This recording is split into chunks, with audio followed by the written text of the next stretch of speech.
আমার প্রাণপ্রিয় ভাই কাজল, তাকে নিয়ে একটা স্মৃতি রেখে দিয়েছিলাম।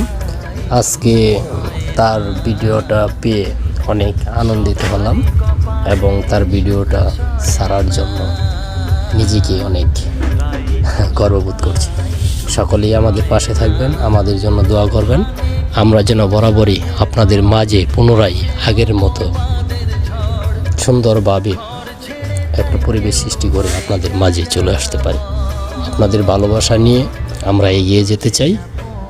সকলেই আমার কাজল ভাই এবং আমার জন্য দোয়া করবেন, আমাদের গ্রুপের জন্য দোয়া করবেন। আমরা যারা এই ফেসবুক প্ল্যাটফর্ম কিংবা টিকটক অথবা ইউটিউব পেজ কাজ করি, সকলের কাছে দোয়া চাই এবং ভালোবাসা চাই। সকলেই আমাদের